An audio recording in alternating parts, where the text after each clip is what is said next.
I'm David Hunt and welcome to Bent TV.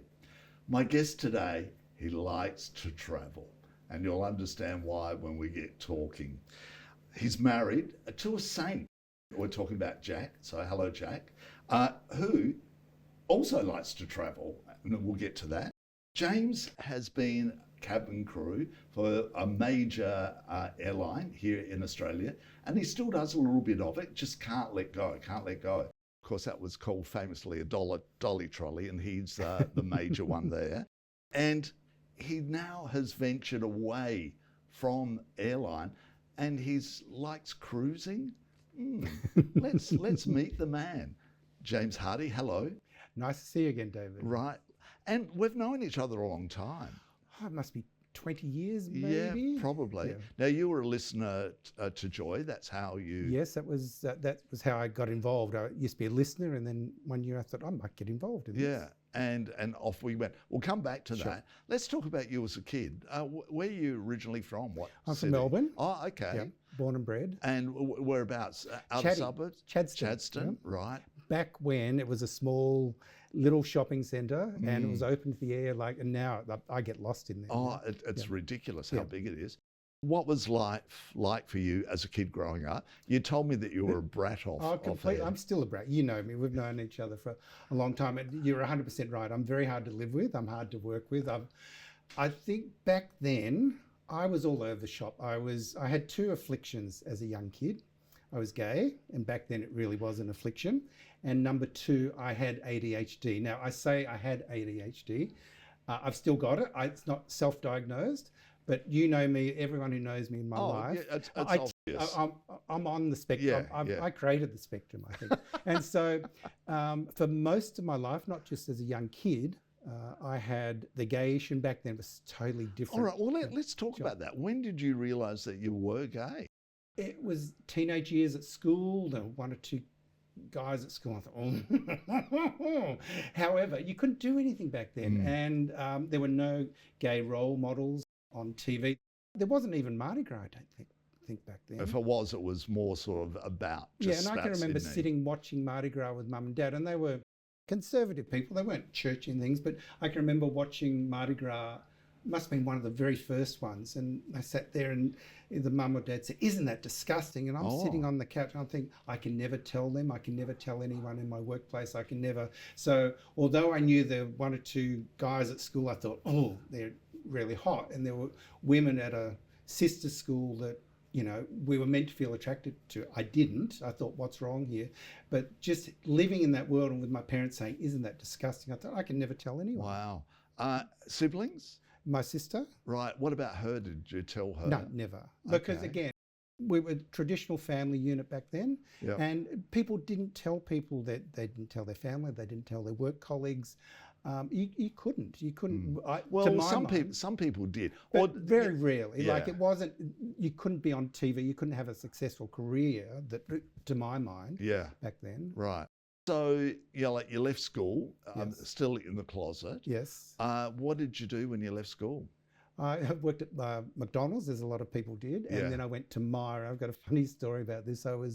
Because I haven't changed. My mannerisms, I'm louder than life, but I'm not. But you're a positive person. I'm positive.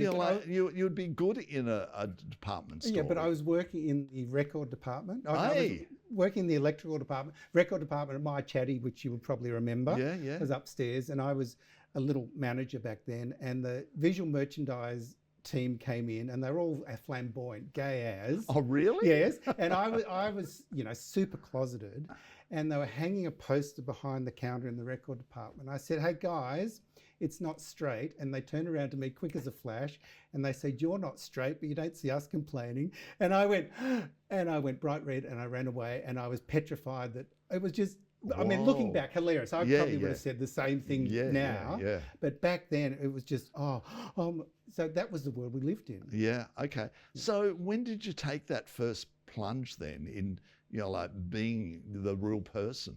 Not until I met Jack, and you mentioned Jack in the introduction. I met Jack up in Hawaii, and I was about 27, 28. Wow. And so you hadn't had any affairs or? I had a lot. Oh, However, well, but not yeah. not to the point where I felt I could tell my parents or my sister or the people I work with.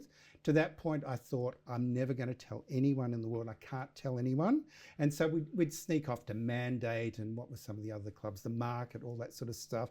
But I can remember getting out of taxis thinking, I hope my cousins aren't here or someone sees me in the street and stuff, which is, The funny thing is, you work for an airline. no, I hadn't, I'd only Oh, just started then. okay. I only just, I'd been, Which are the reputation of people that course. were working Yeah, of on course. for an airline. Of course. However, even when I started with the airline, I wasn't out. I was just, and that was a story back then. But it was only when I started flying, I'd only been flying a short amount of time, flew across the Dateline, met Jack, and he was the first person I So loved where's he from Hawaii. Right. And so he was the first person I thought, this is someone I want to settle down with. This is someone I Wow. love. This is someone I want to tell my parents.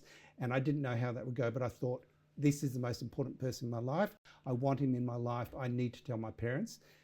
I thought they'd be fine, and they absolutely were. But up until that point, I thought, there's no point in having that discussion, upsetting them, unless I find someone who's going to be my Yeah. life partner. Now he moved to Australia. Yes, he followed me. And like, was it a bit rocky at some stages or not? No, like there's a big backstory. We haven't got the time today, but like from day one, we've just been, soulmates. Yep. Okay. And it's now been 30 years, so that was Wow. 30 years ago. And he worked for an opposition airline as Yeah, well. so he started working for Virgin, Yep.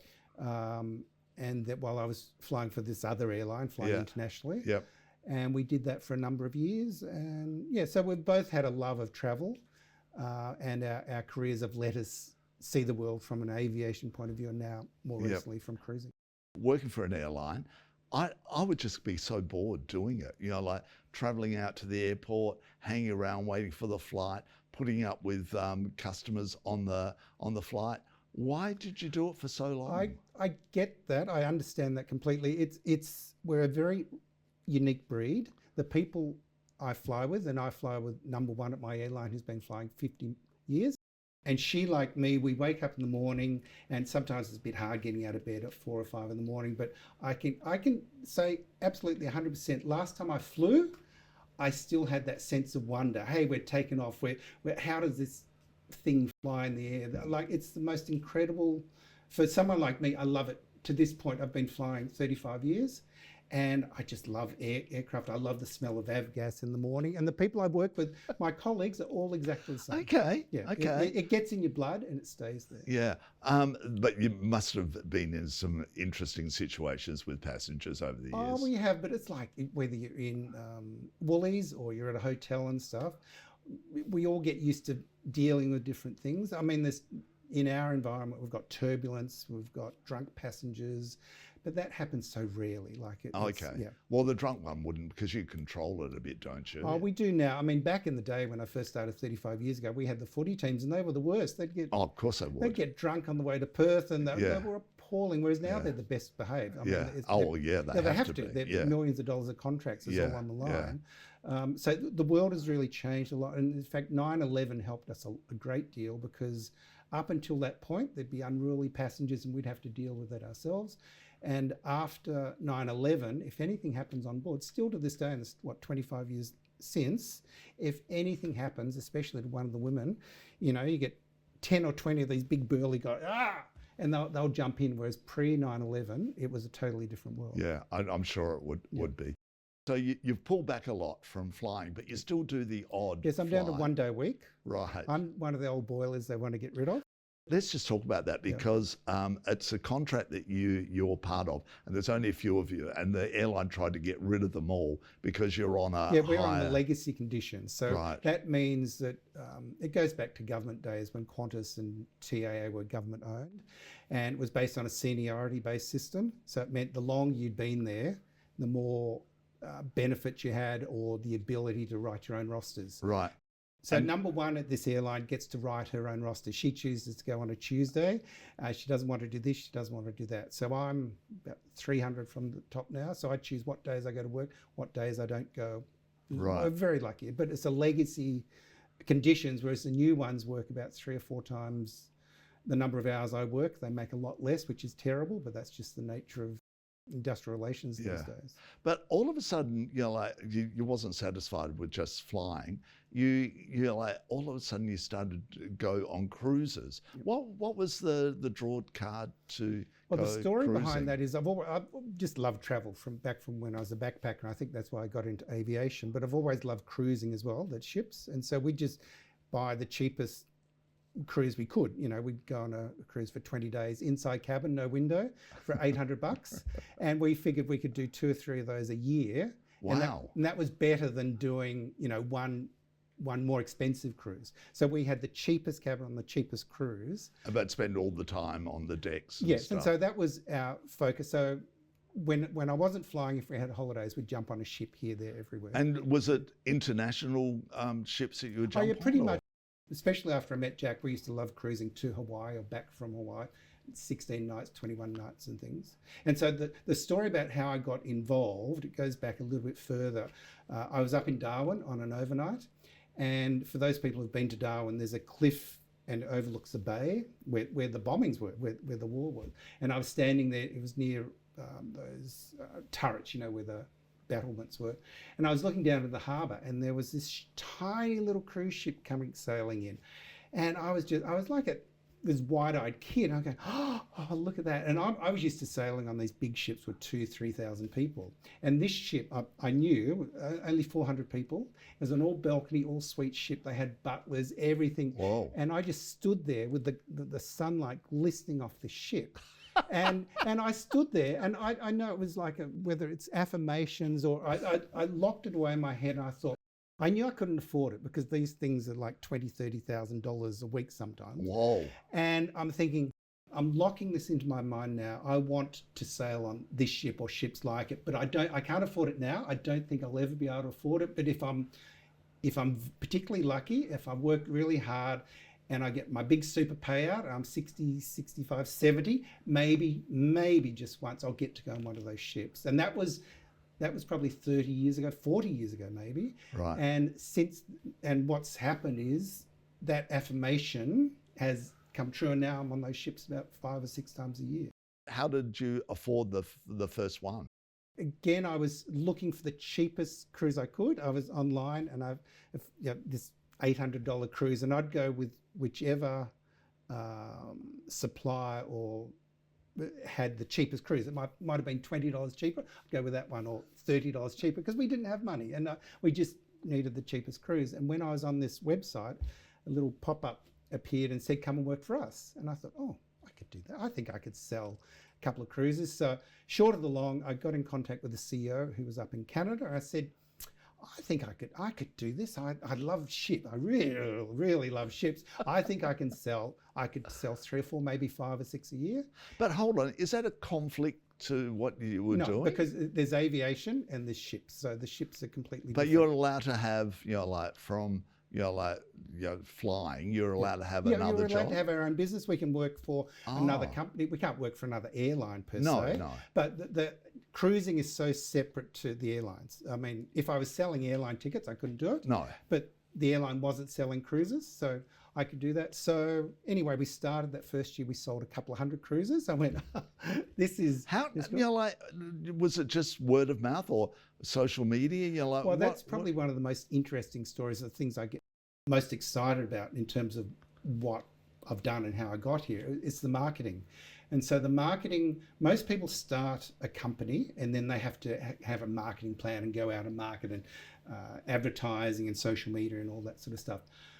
I did it in a different way because I was on social media not long after Facebook started, and I was basically, for the airline I worked for, I started a little community group focused on aviation. And we had a couple of issues within our community where we had a couple of suicides, and the suicides were really traumatic. And I thought, what's going on here? Basically what I did, I went out to my group on Facebook and said, hey, what's going on here? Did a survey. There were a few red flags about things that we thought were potentially contributing to this. So I picked up the phone and said to the head of cabin crew, said, can I come and see you? Instead of just saying we've got a problem, I said, I want to work with you to try and find a solution, which is what I did. Oh, how lovely. And so we went up, it was meant to be an hour meeting. It ended up being 3 or 4 hours, and then we continued after hours. And as the short of the long, we affected some really big, significant changes in the culture of this company. And because of that, I got a lot of street cred. I got a lot of appreciation from the people I work with. So that my little Facebook group became a hub for a community. Oh, okay. And I was seen as a trusted voice a long time before I started mixing with the cruising. So what happened was then I got this connection to cruises. I started selling cruises. I had this instant community who trusted me. And I didn't start it all because I was trying to sell cruises. It was from a genuine, heartfelt place. But it's simply because they trusted me already. And I said, hey, I'm selling cruises if you're looking. And that's why it just took off. Whereas most other people do it the other way. It's so much harder starting a business. And people within the airlines, like they can afford to travel somewhere else in the world to jump on a boat because they get it for nothing or really cheap. And like would find it probably refreshing to do to be laying back on a deck instead of worrying about everyone else on the flight. As you know, I'm the loudest voice in any room, and I was the loudest voice on social media, and I always have been. But my skill set is explaining to people, opening up opportunities, and saying, hey, if you haven't considered a cruise, I think you should. And so the most exciting thing about what I do is the people who have booked on these cruises, and they come back and say, that was the most amazing experience of my life, the best holiday I've ever had. When can I go again? So that's the most exciting thing. So therefore you've got a reputation with that group, and you're selling beyond that as well. So initially we started just on a focus with the people, my people in the airline. But more recent times, I thought I understand the discounting cycles in the industry, and they are cycles. And I thought I understand how they're discounting for airline employees. I also understand for the retail space. I can get people deals almost as good as airline people. So now we've expanded. We're probably about 20-25% retail now. And so it's not just aviation people, it's everyone. You're actually with some of the cruise companies. You're really high up there now with them. Well, we're independent for the cruise lines. However, they appreciate what we do. And one of the nice things about what I do is I can pick up the phone of the senior executives of all the best cruise lines in the world and say, let's do a deal. I've got 50 people who want to go here. I've got 70 people who want to go there. Whoa. So you get groups going on. Absolutely. And so we do we probably do about up to 12 hosted groups a year. It's not just me now, I've got a team behind me, but You've got a team of people behind you. Yeah, so Tahiti, we've got 100 people going off to Tahiti next month. We had 100 to the Kimberley last year, Antarctica, Arctic, everywhere in the world. And so it's a great joy, not just to be on these beautiful ships, but I've got some of the people I work with, some of the people I don't know, and I'm introducing them to this amazing smorgasbord of all these amazing ships. So I've got a great gig. And how often do you go off? Too many times. Like last year, I think it was 5 or 6. It's next level. But what about the scenery? Oh, well, Antarctica, the polar bears, to be in the Kimberley with the crocodile. It's next level. Tahiti, a Bora Bora in the lagoon. I just have the most amazing life, and I get to share this with, all these people I'm bringing in. Say, do you want to try this? There must be people that grizzle and complain. Wanting to get away. My business model from day one has always been, I will never book someone on a cruise which I wouldn't book my mum on, or my sister, or my partner. Now, everyone has different cruises, and there'll be some lines which are right for some people, some are not right for others, but there's a lot of cruise lines I would never book myself. What about Jack? Is he involved in it as well? He is. He's interesting because his family and Jack came from a worldview of they don't understand ships. They're not nautical, whereas my family were, we loved anything to do with the ships. And so we took them on their first cruise from Sydney to Hawaii with my mum, and they loved it. But Jack is still not, he loves coming away. He enjoys the experience, but he's not a ship person like I am. Crazy. He still loves it. He enjoys it, but he's definitely not. What about home life? You know, if you're the two of you are working together on the business, the Rainbow Band, is he still involved in that? Yes, he is. He loves that. He's been in there, I think, 10 years, might be 15 now. He just loves that. And being American, he plays the tuba, which is one because they used to do the big marching, the sports. Yeah. So that's where he's come from. But that's his passion. He loves it. Well, because it's a big instrument, isn't it? It's huge. So, like taking it, where does he store it? They store it. They actually rehearse down in Prahran at the RSL. Yeah. So they do store it sometimes, but quite often he's got to carry it on the tram and stuff. But that it would be in a case, I suppose, wouldn't it? Yeah, but it's huge. It's bigger than me. I know. Yeah. So it would be a trolley. It would have wheels or something, would it? Generally, but then when they're marching, they have to have a strap to hold that. Right. I love Jack to death, but he'll say the same. It's a ridiculous instrument to you've got a little piccolo and you can put that in your bag. Yeah. But this tuba, you've got to be really dedicated and love it to be able to. Absolutely. You asked if we work at home together, and we can't because I'm a micromanager. I'm loud and things. So Jack picks up his little laptop, goes downstairs. We've got a business centre, and he'll work there. So we can't work together. But it's interesting. We cruise very well together because I'm here, there, everywhere. I'm off at the show, the talent show, and there's a lecture, and sometimes I don't see Jack till 3 PM, and that's so. What he's just sitting around. He's sitting by the pool having pina coladas. Yeah, and he'll see me raise the paper. So, but we get on. I mean, that like most good relationships, you work out, and we're just so. He's an introvert. I'm an extrovert. Yeah. Well, I hardly know him. Yeah. Well, he's a very zen, quiet person, but it works. And on the cruises, it's the perfect holiday for us because he can have his quiet time and not see me till 3 PM. And then I can do all my craziness. And does he play music anywhere else apart from the Rainbow Band? No, I've actually suggested he should do that. And they've actually broken, the Rainbow Band is now doing some sectionals where there's some brass, so there's 4 or 5 breaking off. But no, he's very happy and content with the band. And it's enough just to give him that experience. Oh, he loves it. I mean, he could if he wanted to, but he doesn't. He's very happy. Yeah, I mean, the people in the band have been there for a long time, a bit like Joy, that community. And so he's very happy there. It feels very comfortable. Yeah. What's next for the two of you? How in my twilight years? In your twilight years. Can you see this business growing more? And are you happy to go on that journey? Or do you think you might start to pull back from it? Well, it's interesting. Jack and I have had the discussion about how far do we take this? How far do we push it? Because, it's an age thing as well, although you're not the sort of person to retire. No, I need something like this, and this is great. So I may pull back. I may just do the hosting role and let others handle the sales role. Could you let go of that? No, I can't let go of anything, but I probably could because that's my focus. I love doing the promotion, dealing with the cruise line. So if I can pull back from the sales, that lets me focus on that. But we're also at the point where we think, how much do we need? We don't need any more. And do we push the envelope? Or the sort of person you are, I know you'd find it hard to retire. But have you impossible? Oh, so okay, you've almost answered the question with one word. But I'm looking at other people, like my age and younger, because not many people are as old as I am, and so you're about 10 years behind me. So what is it that keeps you going? Why is it important?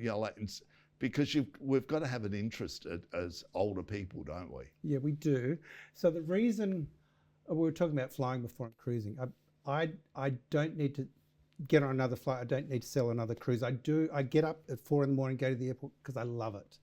The same with cruising. I'm getting up at 6 AM till 6 PM, not because I need to do it, because I want to do it. And my reward for that is these people coming back saying that was the most amazing holiday. So you're right. I can't stop. I've got to do something. But it's sell. Is there or don't you see it as I don't see it as selling, and I don't think the people I'm dealing with, who are my followers and things like that, don't see it like that either. Like sometimes I worry, I'm spamming people saying, hey, look at this incredible, and look at this ship. And the feedback is they love it because it's something, it's it's aspiration. If you've got your 9 to 5 in a normal week and I pop up saying, come to Tahiti with me, that's something exciting. That's something they look forward to. And even if they're not booking the trip this year, it might not be for 10 years down the track. Yep. But this is something they look forward to, and it's Yeah. exciting. Yeah. These ships are so exciting. You live in the heart of Melbourne, Yep. right on the Yarra. You've Yep. got views up the Yarra. What's it like living in the heart of a city? Melbourne's just the best city in the world. I agree. That's interesting. You say one of the best cities in the world, Yeah. where you're like traveling to cities around the world. Why is Melbourne special? It's our place. This is where we've grown up and things. But it's more than that. Melbourne's got that. It's talked about a lot, that multicultural feel. But it is. We've got a heart. We've got a soul that you don't find in other cities in Australia. But even the cities overseas, it's in all the awards with Melbourne, with the best place to live, is the best food, all of that comes together. The coffee, that all comes together. So it's not just us feeling that. Yep. It's everyone. And you speak to people who, we're so focused on where we live and we love it, but you speak to people coming in from overseas, and they're so genuine in their love for Melbourne. Well, I've originally from Adelaide. I've lived in Sydney a couple of times. This is where I love. Yeah. Melbourne people are so friendly. That's what I love. And the arts, what happens in Yeah. the arts is incredible. But all you got to do is walk downstairs and there's cafes and restaurants laid on, and theatre is people everywhere. from all over the world now. And you're down at St Kilda, and one of the things I love most on a lovely day is taking the bike down to that new the pier. seating, Yeah. which is, and you've got these people from all over the world, and they're backpackers. They're Swedish, they're German, they're Russian. And to them, and I know people, from Sydney around the rest of Australia say we've got crap beaches and stuff, but you speak to these backpackers from all over the world and they go, look at this place, isn't this incredible? James, look, there's so much more that we could talk about, but I just love your enthusiasm and your excitement with everything you're doing with life, and keep on going. Don't give it up. Well, you're going to anyway. I can't. Go. Even if I wanted to, I couldn't. Yeah, and say hello to Jack and say he's a saint. So when Jack, you're a saint to put up with this one. And it's funny that he goes downstairs to work. Absolutely, so he's not he has you. to. Yeah. That's hysterical. Yeah. Thanks so much. Yep. No, thank you.